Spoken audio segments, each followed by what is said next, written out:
I think it's really important to make a good diagnosis, okay?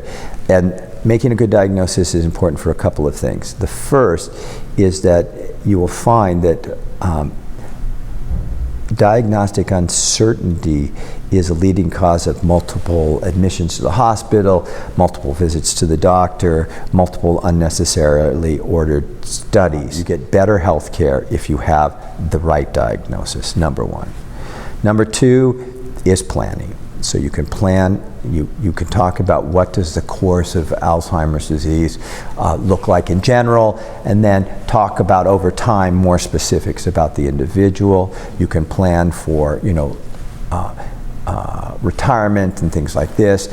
But also, once you understand what the diagnosis is, then the symptoms of the disease, which can be quite troubling if you don't understand them, repeated questions, getting lost, going in the house, not recognizing loved ones, can be placed in context that helps to make it more palatable and easier for the caregiver to care for the patient. Of course, there are medical treatments. They break down into two groups. There's what we call the cholinesterase inhibitors, and there are three out on the market, donepezil, rivastigmine, and galantamine. Those are their generic names. And they are all available in generics. There's different ways you can get them that are both generic and non-generic, but their medications are available. They're not super expensive. The cholinesterase inhibitors are very good at improving attention and concentration, which can sometimes be quite impaired in dementia patients. It enables dementia patients to remain independent longer if there is efficacy. It's not big, but it may make the difference between somebody who can get themselves dressed and somebody who needs a caregiver to dress them. The second category is memantine, and it's touted as an NMDA receptor modifier, and yet I don't think that's clearly its mode of action, but it seems to work in the same way that the cholinesterase inhibitors work, and then actually it clearly works on a different chemical system, and together the two may be beneficial, and there's some evidence that that actually can help independence for greater than a year. So we have different forms of treatment that relate to the diagnosis. We have behavioral management and education, and then we have medications. Those are sort of for the symptomatic treatments of the disease. There are other things for the behavioral manifestations that we may need, like antidepressants, and occasionally, on rare occasions, antipsychotic treatments. But with well chosen and control of the environment and education, the antipsychotics are often just a short stopgap and do not need to be taken long term.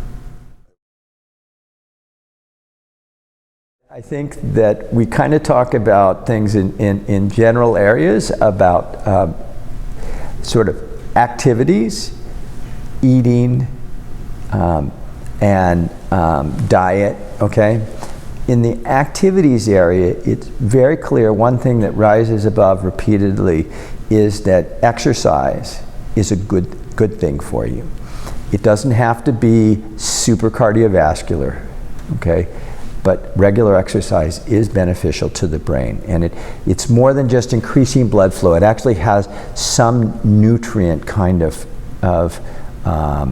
consequences when you're exercising regularly. Other activities such as reading, writing, playing video games and things like that, to the degree that you're learning new information and you're actually, for lack of a better word, stretching your brain, tasking your brain, to the degree which you do that is a good thing. To do the same crossword puzzle over and over again is probably not beneficial, but to learn a second language may be very important.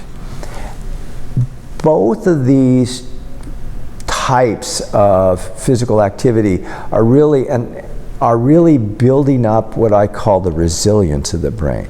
So they can't, it's not necessarily helpful to institute all of this once a dementia diagnosis has been given. This is more lifestyle changes that should be made early. Other less clear things of how they work to build up and support the brain are socialization, having an extended social network, having a faith network, anything that connects you to others in a quality way seems to be also helpful.